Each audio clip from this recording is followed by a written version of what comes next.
my Gavan and Melanin, and welcome to another faction overview video for Divide and Conquer. I am Arachír Galudirithon, the modding leader of Divide and Conquer, here to talk today about Khand, the Variags of Khand. Khand is a land, if you'll pardon the rhyming annoyance, to the far east of Middle-earth, as you can see from the map just here. They are mentioned in the Lord of the Rings in possibly one, maybe two lines into their entirety, stating that they were axe-wielding warriors from the deepest lands of Khand. They ride into battle at the Pelennor Fields, or they are in battle at the Pelennor Fields. We have no basis that they are horse riders. And that is where pretty much their entire base comes from. Apologies for the volume to appear. Nvidia is doing something crazy. And in Khand, in Dak, sorry, they are sadly a forgotten faction. I have petitioned twice to have Khand removed as a faction, and all of their units just in this area as AOR units. However, that has never come to pass, and have been consistently outvoted. And now we leave them in as essentially a human-only faction. However, as you can see, Hummingbird has made attempts to bring them slightly closer to the front by allowing them to own Chelkar along the southern region here. He asked for a very long time to give them regions closer and closer to Gondor, and eventually I caved and said yes. But before we dive into Khand proper, I should apologise for not doing any videos last weekend. It was rather hectic. I was busy. So unfortunately I could not. So Dorwinion, Northern Dunedain and Umbar all stand ready to be continued this weekend. I should also like to add the little disclaimer that someone has noticed that I should point out that in the Dorwinion and Northern Dunedain campaigns, the ancillaries of all of my generals will be mixed up. That is because we edited the ancillary file to introduce the next air feature, and whilst that won't crash your game, it does screw up every ancillary in the game. So if you load up a 0.51 save when you are playing 0.52, you will notice your ancillaries are all over the place. But as I say, it doesn't crash the game, and it doesn't really affect too much. The odd script might be screwed up, but I can only think of 2 scripts off the top of my head that require ancillaries, so it's very irrelevant. So that's the first little bit of housekeeping. And that's about it. The only other thing I was going to say is that when I say at the beginning I'm Arachír Galudirithon, head of Divide and Conquer, or modding leader of Divide and Conquer, it's because I am the modding leader of Divide and Conquer. I don't just say that in an attempt to get more people to like the videos. I am the modding leader, but the modding team currently consists of myself, Hummingbird, and Geosthode. So Geosthode on the scripting, Hummingbird on the unit creation and coding, and myself on the coding and writing mostly. And that's about it. We used to be a thriving team with many men, and now we are but 3. So that's all the housekeeping away. Let's talk about Khand, which I've been skimming around, probably very annoyingly, for the past few moments. Khand's capital is Khand, the city just here. And within it you will find your leader, Khan Arkish, or Khan Arkish. There he is. That is the unique general's look for Khand. How may I serve? That is what your captain looks like. And if we come up here to Iltig, or Yiltig, not entirely certain on the pronunciation, that is what a general looks like. They have a very oriental theme in Dak, and that is because we take the idea that they're essentially based off the Mongols. So they have a very Mongolian style of play as well. A lot of cavalry archers, a lot of cavalry in general, but you have quite a few construction restrictions. But we'll dive into that in a minute. Let's start with the game start. As you can see, you've got Sturlitzer, you've got Amukhand, you've got Kizilkum, you have Oibamari, and you have Chelkar. Interesting little thing to note. This used to be called Olbamarl. But because of the annoying way that a lowercase l is just a straight line, I always used to think that it was an I. So I've always called it Oibamari. And it was only until I saw it in the files that it actually was called Olbamarl. But I found that a most peculiar word to say, and because I'd always called it Oibamari, I actually just changed the name. So now it is called Oibamari. But that may make no odds to any of you. Chelkar is new, and you'll only get that in 0.52, where you have Bartan and some Marauders in there. So that's you at the game start. Nice solid 5 regions. Nothing to shout about, nothing too weak. Now, in terms of Rebel expansion, there is absolutely no choices except for one, and that is this town just here, and it's called Naburka. It's to your north, as you can see there, and that village is the only rebel thing that you can take. There used to be a town down here, but it was removed in version 0.51. So heading north is your only rebels. Right, so what you're going to want to know, and what should become rather clear from where you've started, are your neighbours. And of course, your neighbours are Mordor, Hrun and Harad, and you are allied to all three. There we are. Your only enemies are the bandits, and the three that surround you are your allies, with Run's heartlands being up here in the snowier region, Mordor obviously the dark black region called Mordor, and Harad cover your entire southern region, with the very profitable town of An-Caragmir nestled here just east of the Umbarim Hills. And then of course the bulk of Harad is all across this main river system here, is where most of their cities reside. And those are your neighbours. Now a little further west of course you have Gondor, and a little further north indeed you have Dorwinion, and then should you make it even further you have Dale. And that is everybody that's going to be near you or around you or anywhere near Khand's glorious expansion. Now in terms of economy, there's nothing special about Khand, and because you have building restrictions, which we'll talk about in a second, you can't really become massively wealthy. Although if you do backstab Harad and take An-Caragmir, as I've said in my Let's Plays and in as many videos as I can, that is the wealthiest province in the game, so if you can get hold of that, you will get a great influx of money. You get mines at game start, which are a very good way to make money, so certainly use those to your advantage. There's some mines just there. But other than that, Khand doesn't have anything amazingly special to make money. You don't have particularly wealthy homeland, so it's not a campaign lowering with money. You haven't even got money coming out of your ears or anything. As you can see from your province's gold income on turn 1 on very hard, Sturlurtz is the only one to shout about with nearly 2 grand, but the others are all well under 1,000, most of them under 500. So in terms of economy. Now construction, the reason I say Khand has limited construction is because they follow the Mesoamerican / Wildmen / Middlemen building system. That means you don't get the conventional barracks, stables and archery range.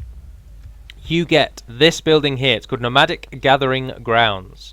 You can build that first, and it will give you Khandish Raiders and Household Cavalry. Now, what I should mention is that because Khand are a very cavalry-orientated faction, we have tried to make it so that at the beginning of the game, the main units that you can train are cavalry, and you have a real cavalry theme going through your whole faction.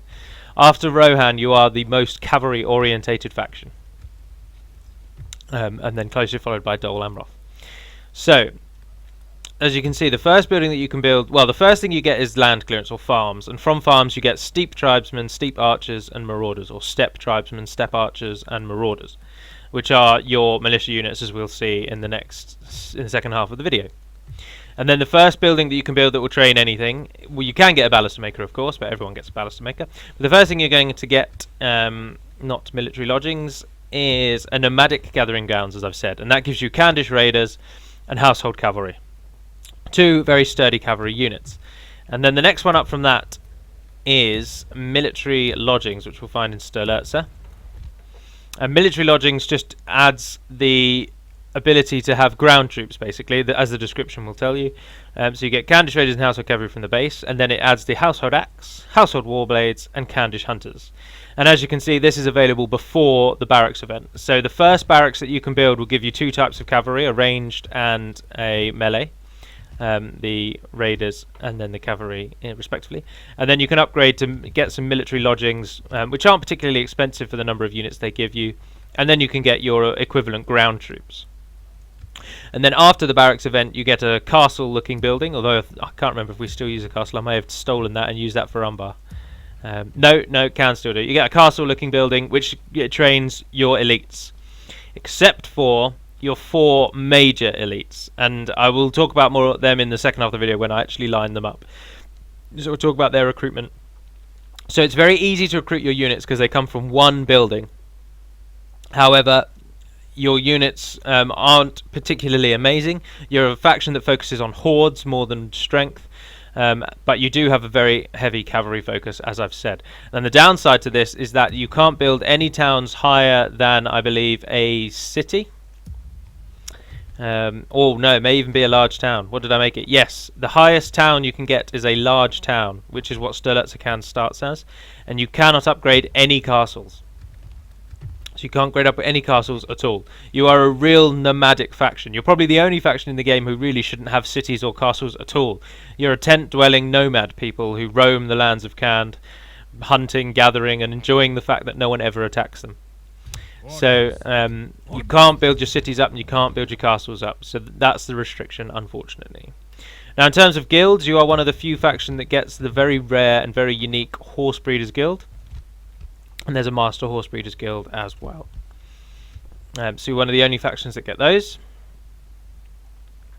And then the whole of the Brotherhood, which you see just here, that is the unique building. And I suppose I'll talk about it now, actually, because we're in the first half. Essentially, you can only get one Hall of the Brotherhood per town, and each one trains the equivalent elite unit. So there's a Hall of the Axe, Hall of the Sword, Hall of the Bow, and Hall of the Lance. And from the Hall of the Axe, you get your Brotherhood of the Axe, elite ground heavy attack forces. From the Hall of the Sword, you get Brotherhood of the Sword, who are elite ground defensive forces. And from the Hall of the Brotherhood, the Hall of the Bow, you get Brotherhood of the Bow, who are the finest cavalry archers in the game. Very, very strong cavalry archers. And from the Hall of the Lance, you get the famed Brotherhood of the Lance, a very, very good all-round cavalry. Certainly stronger, because their numbers should be greater. But they are on par with Run's Cataphracts and Swan Knights, although they don't have the armour of the Swan Knights, but they are more readily available. Do always bear in mind that balancing a unit does not just mean this unit has a higher attack and that unit has a higher defence. That is a small part of balancing. Balancing comes in and how available are certain units, how easily can you replenish them, how fast do they move, how many can you get, that sort of thing. So they're more available. However, as you saw from the building tree, the Hall of the Brotherhood requires... This one requires a Nomad's Guild, which is the first level of Warriors Guild. Nomad's Guild just there. And I think it's that they all require that. And then the two, yes. So it's very easy to get a Warriors Guild, and it's very easy to get a Horse Breeders Guild. But in order to build the 4 Brotherhood buildings, if you want the cavalry versions, you will need that town to build a Horse Breeders Guild, or you cannot get your cavalry. And likewise, if you want that town to get the swordmen and the axemen, who I'll show you and talk about, as I say, more in the second half, you will need the Warriors Guild, and you'll need to build the Nomads Guild.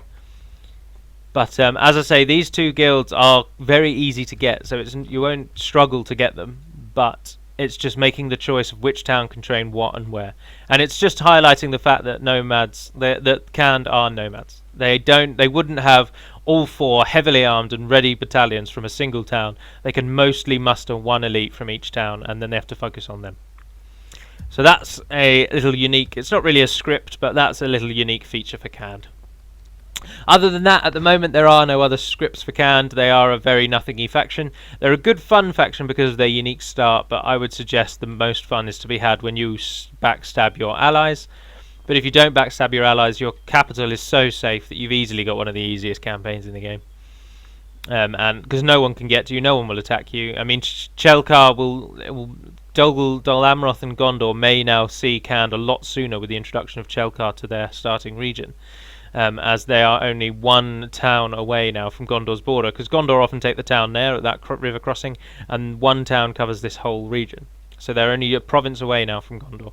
So they should be in the fight a bit more, but predominantly and mainly they are a human-only faction. In the future, we hope to add a script that brings the Blue Wizards to Khand. In 3rd Age Total War lore, so a spun type of lore that involves 3rd Age Total War only, Palando and Alatar. It is Palando and Alatar, isn't it? Or is it Palatar and Alando? No, it's Palando and Alatar. The 2 blue wizards, Palando and Alatar, both went into the east in Tolkien's Legendarium and were never heard of again. No one knows what happened to either of them. Many people just assume they succumbed to darkness. But in Lord of the Rings, the 3rd Age Total War, the mod that this game is based off of, it suggests that one of them died and one of them essentially converted the forces of Run to that dragon cult that they're in, and he essentially turned to evil and starts fighting for Morgoth. But what we hope to introduce is a little script whereby we suggest that perhaps the other blue wizard didn't die, and instead he headed to Khand, where he essentially incites rebellion, and he gets the forces of Khand to rise up against Sauron. But I do stress that this script is not yet in the game. It's just something we hope to add in the game. But time will tell. all it will do is it will make the forces of Khand, essentially at a certain point in the game, they will declare war on Mordor, Run and Harad. They won't become good, that's the key point. They're not going to ally with Dale or Gondor or anyone like that. They're not going to become good, but they will betray the three evil forces. And so essentially the Blue Wizard has done his work, convinced them that Sauron is not going to save them, and he's only out for his own ends. And they get them to rise up against him.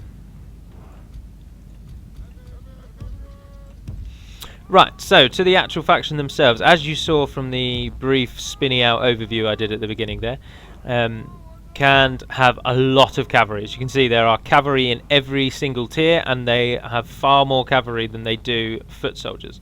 Cavalry in the militia, 2 cavalry in the middle, the third tier is made up of 2 cavalry and 1 ground, and the final tier has 3 units of cavalry, including their infamous, shall I say, bodyguard units. So these are the tiers, and these are the 4 famed Brotherhood units in their black armor with silver steeds. Very cool looking unit. But we'll start at the beginning with units that you may recognize. Those of you who have played 3rd Age Total War to death, you will recognize these units because they were in from the base game. And we've added to their ranks the Marauders, one of the coolest looking units in Khand's roster. It is very worth noting at this moment that Zarathos, wherever he may be, is the Lord, Overlord and Father of Khand, and almost every change to the Khandish roster was done by Zarathos. There are a few changes here and there that Hummingbird implemented, but mostly it is Zarathos' own little pet project. But let's start with the stats at the beginning with your Steppe Tribesmen. Now, they are militia in every sense of the word, as you can imagine. They do get a bonus against mounts. Defense is only 5, attack of 2, charge of 2, nothing special. Their morale's poor, the morale response is poor. They are a unit that you use to soak up arrow fire or tie up heavy enemies. As you might imagine with Khand, they only get a negative in snow. They're one of the few factions who have a bonus in desert, which isn't that helpful because desert's where your homeland is and you won't likely be fighting there. And they get a bonus in grassland as well, and forests, they're happy to fight in forests. There's no negative. So those are your Steppe Tribesmen, very readily available, very cheap. There's a lot of them, but they're not very good. Similarly with your Steppe Archers, very similar features. Everything's the same except they have 1 less on the defense front because they don't have as good defense skill. And then they have similar stats again. They can't use stakes, but they can use flaming arrows. Low accuracy, which they're not very good. Their range isn't very good. They don't have very many missiles. They're not a very good archer unit. But they do look pretty cool, in my opinion. Dans mon opinion. And there are the Marauders. Now the Marauders look very, very cool, as you can see. Tattooed bodies, they've got the cool looking like iron, leather forged hats, sparse armor and heavy weapons.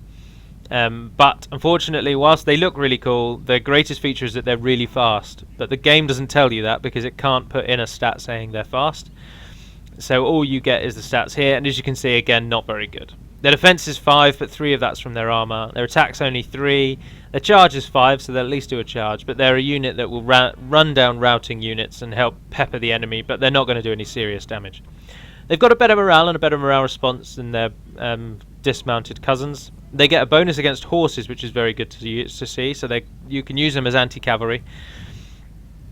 But their real feature is that they're fast. They're very, very fast. Second only to a unit we'll talk about in a little while. So that's your militia tier. These all come from the farm. So they're available straight away and they're available everywhere.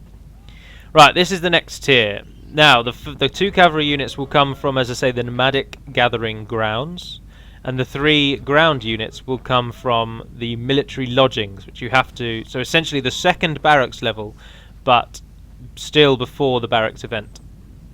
And they are Household Axe, Household Warblades, and Khandish Raiders, who you will have seen in possibly the Run video. If I've done a Run video, I can't even remember.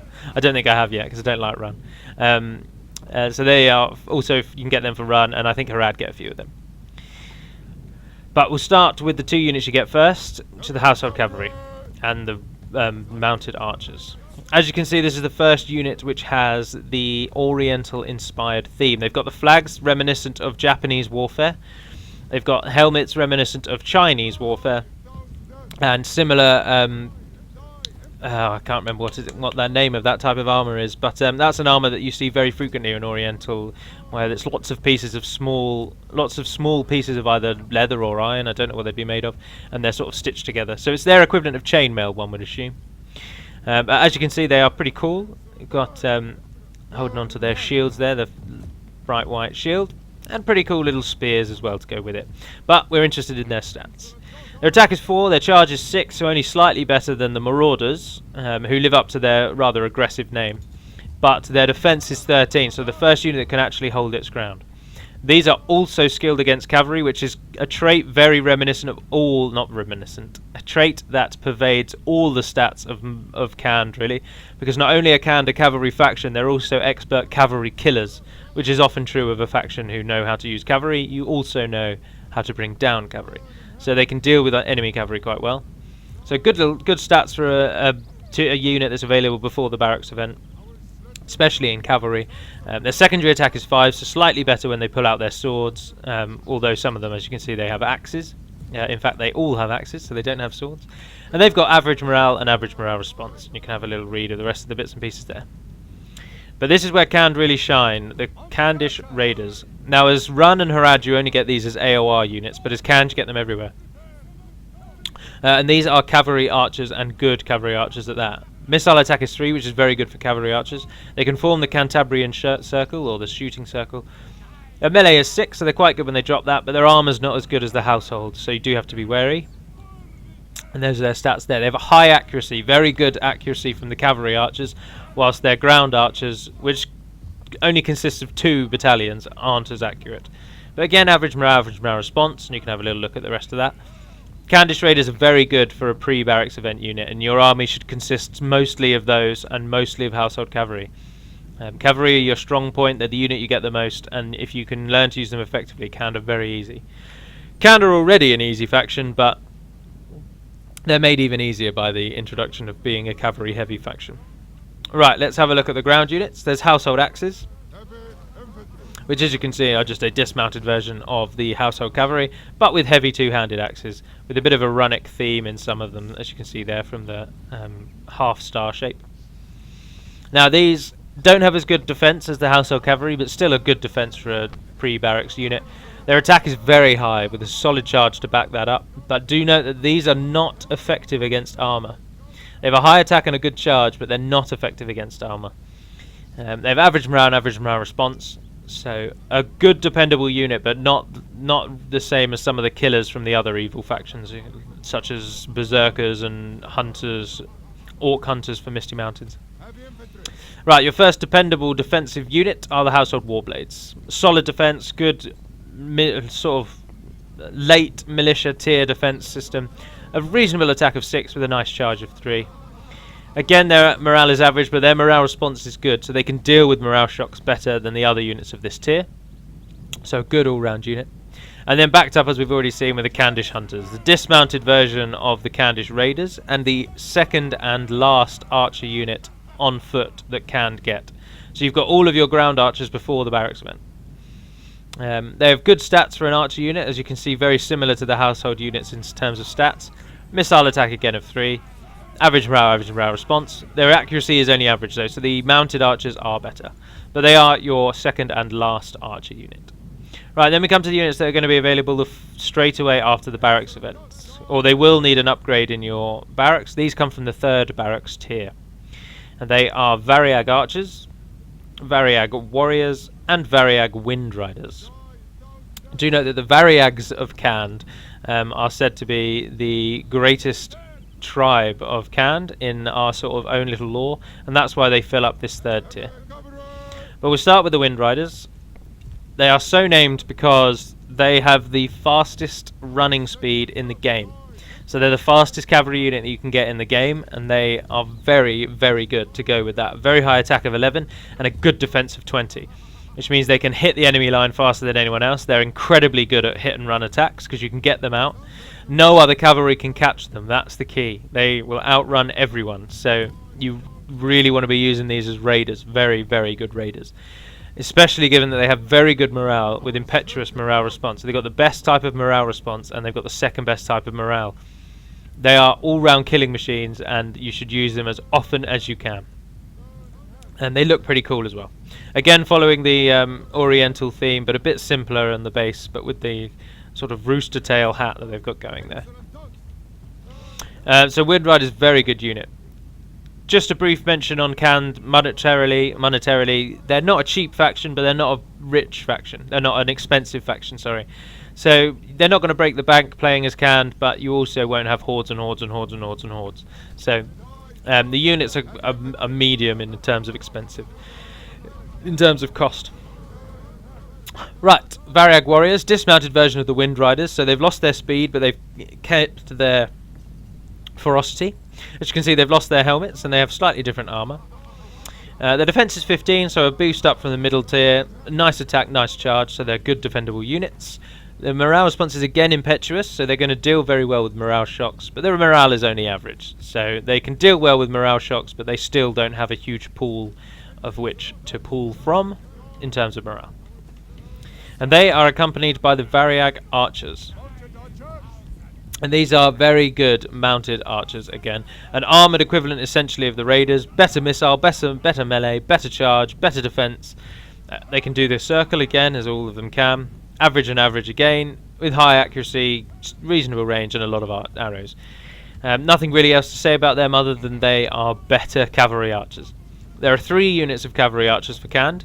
The Khandish Raiders, Variag Archers, and Brotherhood of the Bow. And they just grow in strength. Like there's nothing special. There's nothing particularly special about them other than they are all better than normal. So they're the best 3 cavalry archers in each tier that you can get. So if you can get them, always get them, because cavalry archers can win many battles in DAC. Right, and then we come to the 4 elite units at the top, and then we'll do the bodyguards last. Now, as I've said, you can only get the 2 mounted divisions if you get a horse breeders guild first, and then you have to choose in each town which one you want, whether you want lancers or bowmen. And similarly, and included in that, if you choose to go for the nomads guild, then you can get a Brotherhood of the Sword or a Brotherhood of the Axe. I'm uncertain actually if I've excluded them across the board, or you might be able to get 1 dismounted and 1 mounted in each settlement. I should have double checked that before, so I apologise that I didn't. So if you can get 1 of each, then happy circumstance, and if you can't, then you know why. But you certainly have to make a choice between each of the 2, either mounted or dismounted, but it might have to be 1. I believe it is 1 from all 4 of them you have to make your choice from, but it could just be 1 cavalry and 1 dismounted. But let's look at their stats. Brotherhood of the Bow. Do have a little read of their story, because it is particularly interesting. I quite like it. I wrote it all myself, so do have a read of that. Feel free to mock and slag it off at your leisure. But looking at their stats, you can see they have a very good defense of 22, getting up there to the elites of Gondor and people like that. But their missile attack is 7. That's very good for cavalry. That's almost so overpowered, it's unreal. Whilst that's only the archer's skill level of, say, rangers for human factions, for cavalry archers, including when you add in their mobility and their higher number of ordnance than most units, that is an incredible missile attack. And their melee is 8 and their charge is 6, so once they've done with their arrows, they are dependable sword cavalry. And morale is good, morale response is good, so nothing special from the morale response. But good is still only 1 down from the essentially the best it can be in terms of morale response, and morale that's the middle of the tiers. They are also skilled against mounts to get a bonus against other cavalry, so again cavalry killers, because you may have noticed you don't actually have any spearmen, so your cavalry are your cavalry killers. You will have to use that to your advantage. The steppe tribesmen are your only spearmen, but they are militia, so they're not going to do that much against enemy cavalry, if anything at all. Right, next up we come to the lancers. Very cool looking unit with a very sharp lances, and the cool silver heavy cataphract from Run. Now they have an even better defense, an attack of 10, but their charge is where they shine. They are incredible on the charge, and 11 charge is mental. Possibly actually one of the highest charges in the game, I think. Probably only countered by the Imladris guards, the mounted Imladris guard. They may be the only higher charge. I'm not entirely certain, but that's a very good charge. They frighten nearby enemy infantry, which is also very good. Again, they're skilled against mounts. and they have excellent stamina, and they have very good morale and impetuous morale response, and they have a slightly different story as well, so again feel free to have a read of that if you wish.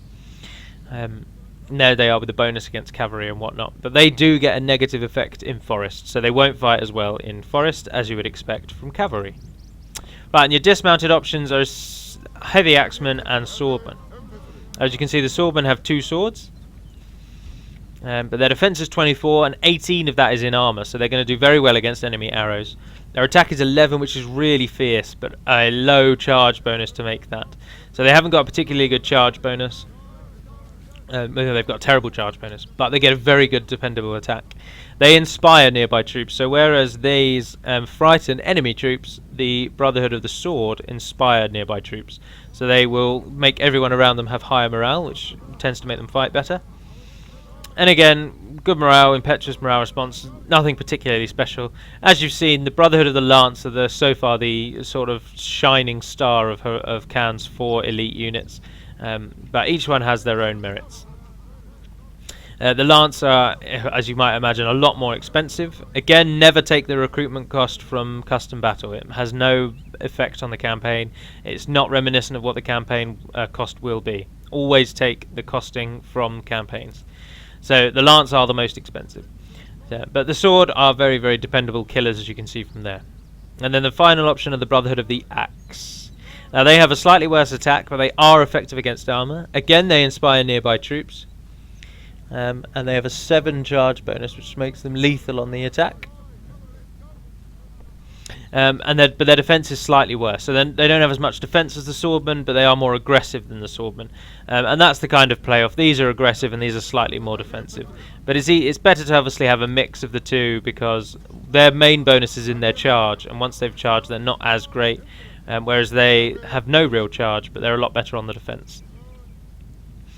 So those are your 4 elites. And then your final unit is, of course, the General's Bodyguard, which, as you can see, is essentially lifted from the pages of Shogun Total War 2 and plopped into Med 2. Now, this divided opinion when they were first seen, with many people thinking they look far too realistic, basically, as obviously the Legendarium is entirely fictional and fantasy based, and these just look like Japanese nobles. But I think they look insanely cool, and I love the orange tinge on the armor, and I think they match the silver really well, so I was all for having them in. And so they are your bodyguards. You can get them all the time. And as you can see, they have the best defense of any unit you've got. Very good attack, very good charge. They inspire nearby troops as well as being the general, so they're all round good generals units. And they're skilled against enemy mounts with a very good morale and good morale response. Their secondary attack is the same as their main attack, so once they've used their spear, they have an equally lethal attack with their sword, which, as you will see them in battle, they actually draw their katanas and fight with them. So very cool unit, but they are quite expensive for bodyguards, so you may not want to make an army of them. Right, and that is Khan's roster. We shall line them up, but as we will see, most of our army is mounted, so this will look pitiful. We'll line up our we'll put all of our cavalry, our archers at the back, actually, even though these ones can't actually.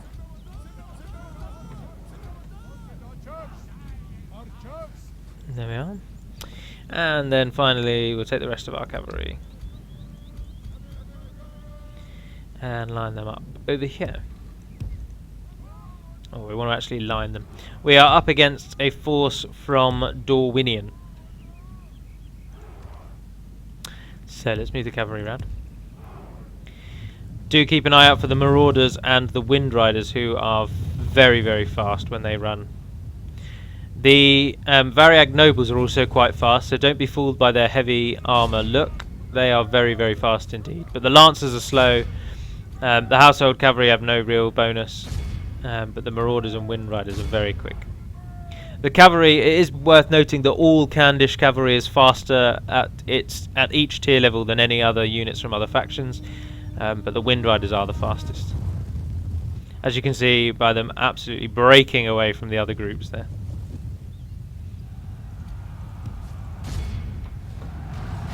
Cavalry charge in. Marauders have hit into the side of some protectors. The Wind Riders They're charging with their very sleek looking swords against protectors there. And our archers are firing into the ranks of paladins coming through. Who are they going to hit? No! They're going to slaughter the tribesmen. See, the tribesmen are your only ground unit that has a bonus against cavalry, and they've just been slaughtered. Although that is Dorwinian's elite cavalry and only available if you choose humans. The paladins of the Vintner Court. Our marauders are fleeing because they are our militia, being chased down by the high paladins. The sun that shines on our disgrace. We must turn the wind of battle, or we will taste ashes instead of victory. The narrator gentleman feels that we're about to lose. Apologies to the gentleman who has highlighted now twice that Dorwinian have orthodox shields, similar to that of Byzantium in Med 2. That is hopefully being looked at, but we're uncertain if we have the right files and whatnot yet. Although, as you can see, those ones aren't really orthodox, they're pretty plain and basic. Is that another unit routing? Yep, the cavalry are fleeing away. Let's see how our bodyguard are doing. They've drawn their swords. As I say, you can see that the swords have actually been drawn, a nice little feature that the game allows. And the lance are taking down another unit of paladins over there. We'll pull back to our cavalry archers, who are all getting shots off. They're ground archers. And there is our defensive line. It would be certainly fair to say that Khand are not a defensive faction. They're not a faction you want to be on the defense with. You want to be on the attack. You want to be breaking the enemy down. Because if you leave them time to get their defenses up, they will often outclass you. And so whilst factions like the Misty Mountains, for example, will always be outclassed in almost all tiers, they do at least get those very readily available and heavy orc warriors, so you can rely on battalions of units to be defensive. Curse the sun that shines on our disgrace. We must turn the wind of battle, or we will taste ashes instead of victory. But Khand don't really have anyone that's super dependable. They don't have any readily available, dependable elite unit which allows them to defend. Because whilst, yes, we've got axes and swords in this battle, who are very good, they're really rare and they're very tricky to get. And so the bulk of your army you need to be aggressive and attacking with. But, oh, I didn't remove the thing. Sorry, everyone. We shall have a little look up and down the armies once more. Oh, our nobles are dying. Oh, and look at the pikemen moving in for the kill. That's incredible. Avariel the pikeman will smash them. Probably take no losses. That's the slowest march to death I've ever seen. Oh, they've killed him already. They're destroying them like there is no tomorrow. 4 dead initially, 5, 6, 7, 8. They haven't lost a single elf. They've that was like watching a wave smash into a house made of cardboard. That was ridiculous. They've killed almost all of them. They've lost 1 man. Or 1 elf, I should say. But anyway, let's go and have a look up the line, and then that will end the video. So, thank you all again for watching, if indeed you have. I hope this Khand video has been enjoyable. There are now only 6 factions left. So please stop asking me to do factions. I'm going to do them all. I've done 20 factions. You really think I'm going to leave 6 out? I will do them all. And I'm trying to dilly it up so that I do a good faction, then a bad faction. Or a good, then an evil faction, I should say. But rest assured, they will be all done. Our force remains. But I can probably say with some certainty that Run and Mordor will be 2 of the last to go, because I do not like either of those factions, so I've been putting them off. But anyway, so thank you for watching, Khand. Do stay tuned over the weekend this time to actually get updates to the Umbar Dorwinian and Northern Dunedain campaign. As the Northern Dunedain, we attack Dunland and Ennard Wyth and finish them off, while we also hold back the forces of the Misty Mountains. And as Dorwinian, we press even further into Run to help destroy them early on, so we can push on Mordor. And as Umbar, we begin to try and siege Gobel and Calamon, as you saw in the last video, and we hope to then attack Khand, as they will certainly be on their way. So the Khandish video is quite nicely linked to the Umbar Let's Play, as I will soon be fighting against these forces in battle. So, thank you very much for watching. Feel free to subscribe should you wish it. And that's about all I've got for this one. So, until we speak again, my friends, or Melunin, as they say, Navar Naden Pedimad, and farewell.